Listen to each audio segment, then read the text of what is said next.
Hello, dear students. Welcome to Wow Education. Today we are reading Geography Lesson 7 and of Class 7. The name of the lesson is Human Environment, Settlement, Transport, and Communication. So, the concept map of this lesson is the topics which we are going to put focus on are settlement and transport, and the finally is communication. So the first thing which we are going to talk about is settlement. Now, what are settlement? They are the places where people build their homes. So these places where we have to build our homes means one person or many person. Such area is known as settlement. Early human beings, they lived on trees and in caves. So these caves and these trees were the settlement of early human being, and these are the tree houses which early human beings they had made, and they used to live in these on these trees so that to protect themselves from the attack of wild animals on them. The settlement most of the time they grew near the river valleys. You know why? Because water is the most essential thing of the life, right? Because without water, human settlement they cannot flourish. For everything, for every household work or the outside work, human being they require water. So wherever it was water available, they had made their colonies, they had made their villages, towns, uh, and what happened that water, wherever water was available, the land was fertile, means the plentiful of water was there to irrigate their land, to plant their trees, to plant their agricultural fields. With the development of trade, commerce, and manufacturing, human settlements became larger. As you can see, this is a larger settlement.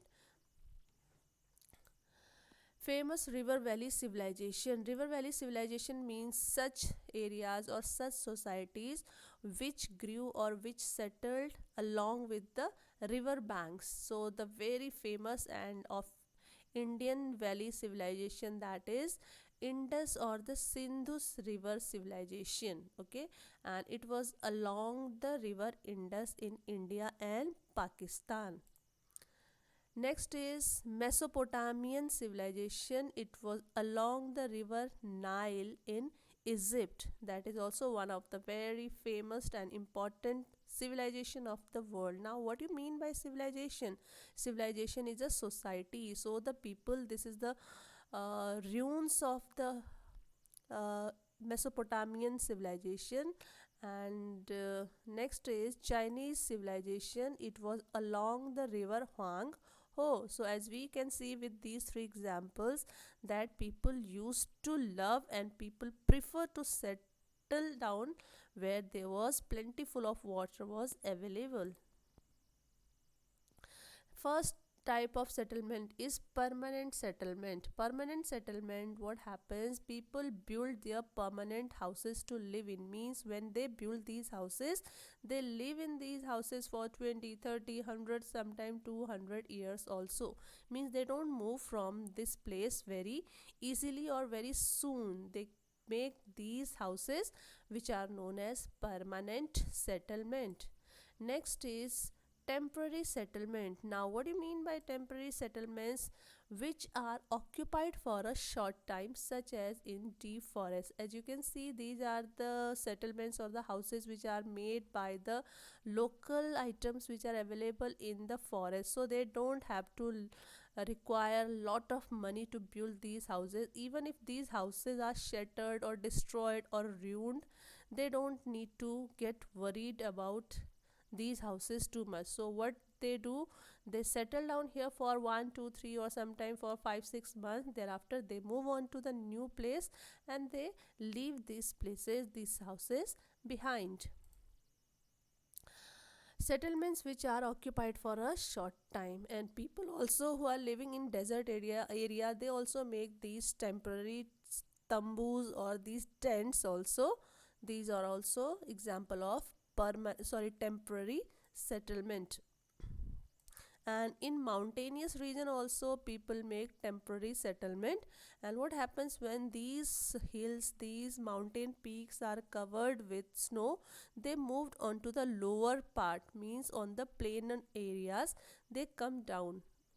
So they leave these houses, so such houses are also called temporary settlements. And what happens, what people do in the temporary settlement, because they practice hunting, gathering, shifting, cultivation, and transhumance. These are the activities which are being done by the people who live in the temporary settlement. What do, they do hunting. So at one place, when they keep on hunting, they kill all the animals, then they move on to the next place. And when they do shifting cultivation, this is the shifting cultivation, they clear all the trees, they cut all the trees over this area, thereafter they sow the seeds, and when the crop is ready, then they cut the crop, and then again they move on to the next place to cut the trees and sow the seeds again. So this way they keep on moving from one place to another, they don't settle down at one place for a long time. Now what is transhumance? Now see, it is a seasonal movement of people who rear animal, who look after animal, whose total business is dependent on animal, and they move in search of new pastures. Pasture means the places where their cattle or their animals can graze, can have the grasses. According to change in the season, such activity and such movement is known as transhumance. As you can see, herders, what happens, suppose there are a lot of grass at this place, so they stay at this place for 1 week, and once the grass of this place is finished, then they move on to the next place where the grass is available. So this way they keep on moving from long places, and they keep on traveling to the long distances. So this activity is known as transhumance. Rural settlement, rural means village, okay, so whatever is related to village, that is known as rural. Here people are engaged in activities like agriculture. What people do in rural areas, in villages, most of the time they are farmers, so they do agriculture. And they are fishermen also, they do fishing, they live in forest, so they bring lot of things from forest and make lot of things from the forest, wood also, craft work also, and small scale trading also is being done by the people who live in rural settlement. And next is compact settlement. Compact means in a small place you use compact powder, compact lot of things we have when we use in present day. So rural settlement can be of compact or scattered. So in rural areas the settlement can be compact. Compact means, as you can see, this is a small place. uh, this is a small place, okay, but in this small place there are lot of houses very close to each other, right? They are very densely attached to each other. In small area, lot of houses, so such type of settlement is known as compact settlement.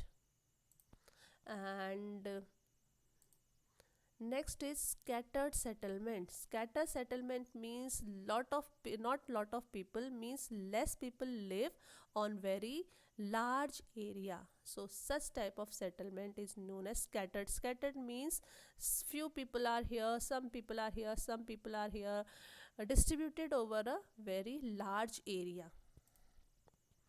Snowfall area settlement, where there's lot of snowfall. What type of settlements are found over there? They have houses which have slanting roofs. Slanting means, see, this is known as slanting. Slanting means top to bottom. They make such types of roofs so that whenever it rains, all the water should slip down, है ना?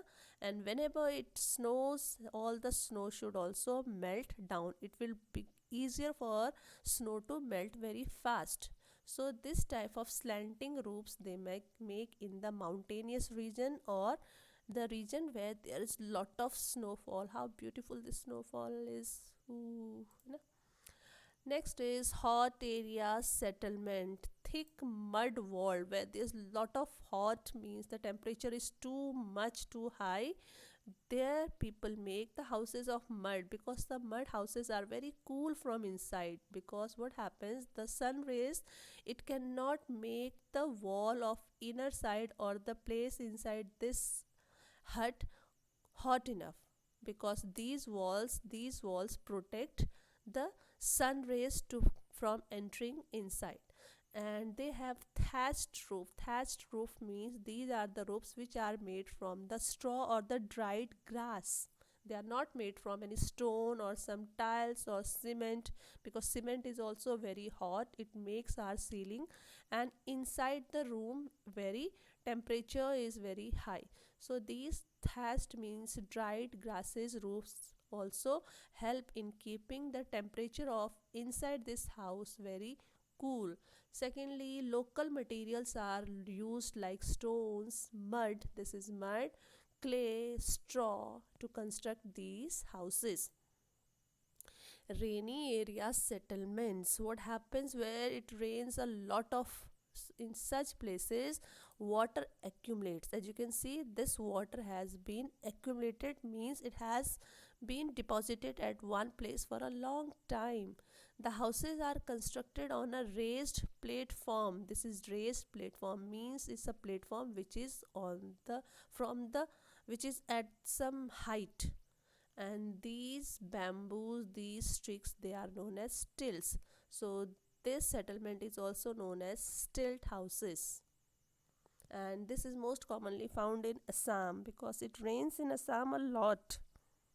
And so that this water is always there's a danger of being stung by snakes, lizards and other creatures which move in this water very frequently.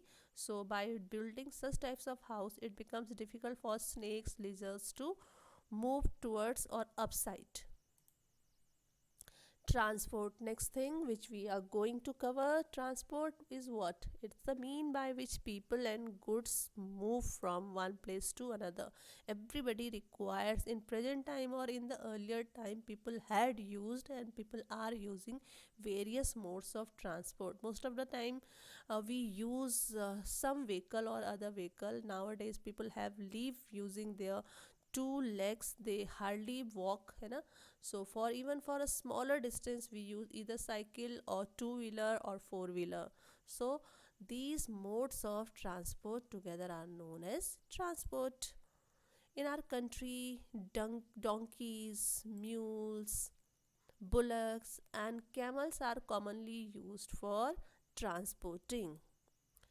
Invention of the wheel, this is wheel, it has made our transport easier. Otherwise without wheel it would have been very difficult to drag this cart without the help of wheel, है ना. It would have taken lot of energy of this poor creature without these wheels. In the Andes mountains of South America, llamas are used. These are llamas, these are animals which are equal to the height of this person. So they ride these animals and they move from one place to another. Sometimes they keep some goods on its back also. So they are helpful for these people living in South America. And these animals, they are known as llamas. Next is in Tibet, what do people use? They use yak for transport. Yak is almost like bull in our places, but it is very strong. See the hair, it has thick hair because this region is very cold. So these thick hair protects him from severe cold outside.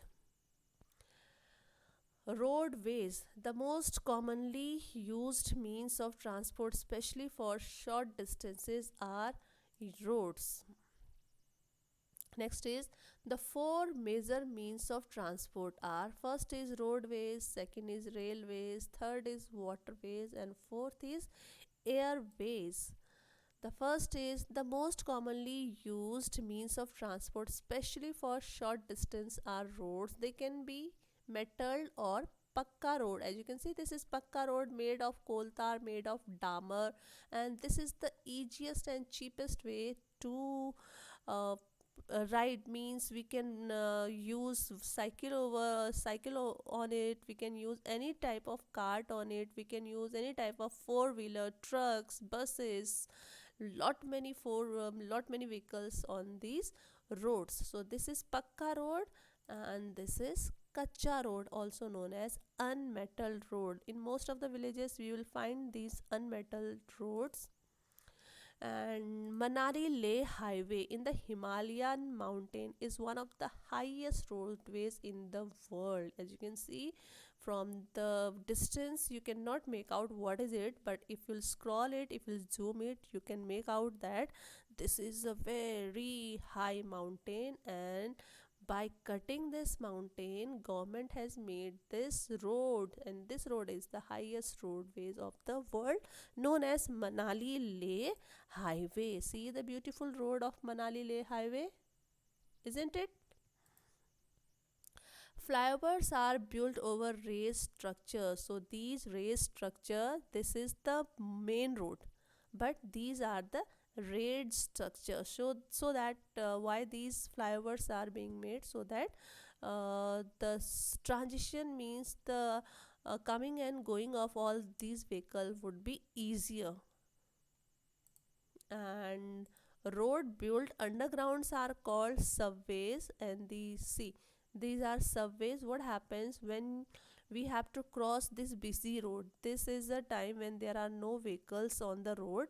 Actually, this picture must have taken either early in the morning or late in the night, but most of the time this road is always busy with the vehicles or other types of vehicle. So it becomes very difficult for the people to cross this road. So what happens, under this road this small tunnel is being made, and this is entrance, and here under, after crossing this road from the down under, it opens over here. So it becomes easier for the people to cross this road without moving over this road. They go under this road, and so this underway road is known as subway path. There are several national and state highways in India. The latest development in India is the construction of expressway. Now, what is difference between highway and expressway? See, this is highway. Highway can be connected with the village roads at any point. So this is disturbance for the uh, ongoing vehicles, because sometime accident also may occur on these highways, because these roads joins with small tiny roads at many places. But now see, these are known as expressways, and there are very less chances of getting any accident on these expressways, because they are not connected with any side roads, and no other road is getting connected with these roads. They they start at one place and they end at their destination. uh, Delhi to Agra highway, Agra expressway is one of India's latest development in constructing expressway.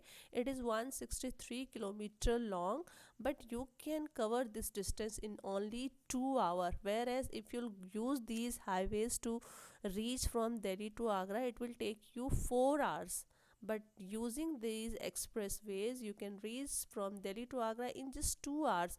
So it doesn't only helps you to reach your destination very fast, but also these roads expressways are safer than the highways. The Golden Quadrilateral connects Delhi, Mumbai, Chennai, Kolkata. This is one project of Government of India, where government is planning to connect all these four important cities, means metro cities, with this road, and this road will be known as Golden Quadrilateral Road. Next mode of transport is railways. The railway carries heavy goods and people over long distances quickly and cheaply. See, if you want to travel by bus, travel by road, travel by car, then the traveling by bus is not so very convenient. It is uncomfortable. Okay, but when you travel by train, it is very comfortable. You have got coaches, you can sleep at night. Okay, there are washroom in uh, trains also. And apart from that, trains are very helpful in carrying large amount of bulk amount of goods, means all the things from one city to another. And the rate is also very cheap in compared to the other modes of transport. If you can reach from Delhi to Agra by bus in 300 rupees, then train will charge you only 100 rupees to reach from Delhi to Agra. So they are cheap as well as they are quick, as well as they are comfortable also. In places, super fast trains have been introduced to make the journey faster. Nowadays, government is planning to introduce many super fast trains on various routes. The first super fast train that has been planned is from Mumbai to Ahmedabad. So bullet train will be introduced in that route, which will help people to reach from Delhi to Ahmedabad in very less time. And these trains already have been introduced in very lot number of countries. If you see Novita or Shinchan, you have seen that Shinchan many a time he had traveled by the bullet train. So in India still we don't have any bullet train in our country, so we still have long way to go to introduce all these bullet trains in our country. Indian railway network is very well developed and it is the largest in Asia. The train from Xining to Lhasa, Lhasa is in Tibet, runs at an altitude of 400 meter above sea level, and the highest point is 5072 meter. So even at such height, China has developed very advanced mode of transport, means that is train system. The Trans Siberian Railway is the longest railway system in the world, which connects St. Petersburg in the western Russia. This whole area is Russia, and this is western Russia, and this is eastern Russia. So, see, this railway line, it connects St. Petersburg in the western Russia to Vladivostok. Where is Vladivostok? This is, it is from one tip to another tip, almost covering the whole of the length of Russia.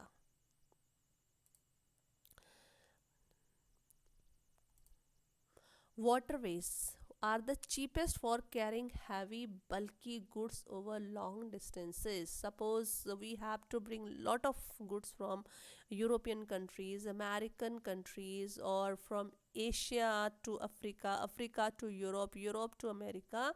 So for carrying heavy bulk we use waterways. There are mainly of two types. One is inland waterway. Inland waterway means from one city to another city, okay, from one town to another town. And the second one is sea route. Sea route helps you to go or move from one country to another country. As you can see here, you can move in inland waterways only from one city to another city, but in sea route you can go from one country to another country. Sea routes and oceanic routes are mostly used for transporting merchandise. Merchandise means huge bundles of cloths and goods from one country to another. These routes are connected with ports. Now what are ports? Suppose you must have seen bus stand, you must have seen railway station or airport. So these are the things where all these modes of transport they lands, they rest. Similarly, ports are the places where all the ships they land or they rest. So the most important and the very famous world ports are Singapore port, Mumbai port in Asia. They are the busiest as well as biggest ports of the world. Next mode of transport is airways. This is the fastest way of transport developed in the early 20th century. As we have seen earlier, the two-wheeler development of two-wheeler invention of wheel has made our life very easy. So the people are using uh, bullock carts, camel carts from a long time, but airways they have been developed only in the 20th century, and it is also one of the not one of the it is actually most expensive modes of transport in the world because of its high cost of fuel. As you see, when we use petrol in our vehicle, it is sometimes 70 rupees per liter, yeah, or 80 rupees per liter. But what petrol or what type of fuel we use in the aeroplane, that cost very expensive. It is the only mode of transport to reach the most remote and distant areas, especially where there are no roads and railways in such areas. As you can see, some disaster has happened in this area, so there are no roads and no railway facilities. So, in such areas, airways are the best means or best modes to provide them with the daily or the basic needs like clothes, food, water, and medicine. Next is communication. Now, what is communication? It is a process of conveying messages to others. Means when we talk to each other from using one or other medium, that is known as communication. Here, these two persons are talking to each other with because they are very close to each other. But when we are not close to each other, sometimes we use phones, sometimes we use computers, sometimes we use internet, letters. So these are the mediums or the modes of communications. Through newspaper, radio, and television, we can communicate with a large number of people. When we talk on phone, we at a time talk with only one person. But when we talk via radio or television, so at a single time we can reach to millions of people all together. When you see uh, some election going on or some match going on at any place of the world, so that match if it is being telecasted live on some news channel, some channel, so what happens, million or billions of people of the world they can see it at their homes. So the media communication is has a large number of reach. Mass means large number of people, that's why they are known as mass media. Next is internet. Internet not only provides us with worldwide information and interaction, but also has made our life very comfortable. First thing, what internet provides us with knowledge. If you'll type anything on Google, Google has all the answers for your queries. It will give you all types of answer which you are looking for. Next, for interaction. Interaction means if you want to send some email to some of your friend, if you want to talk to some of your friend or relatives, you can talk on internet.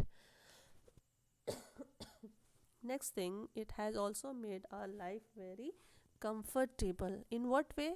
See, now we can reserve ticket for railways while sitting at home. We can reserve, we can book ticket for airways or even for cinemas or for hotels sitting at our home. Nowadays even the studies are going online, so studies are also getting conducted while sitting at home. Now the lesson is over, and these are some of the important questions of this lesson. You can pause the video and just answer these questions. Questions are very easy. And thank you so much. And please do like our channel and subscribe it as well. And please share this channel and videos with your friends. Thank you so much.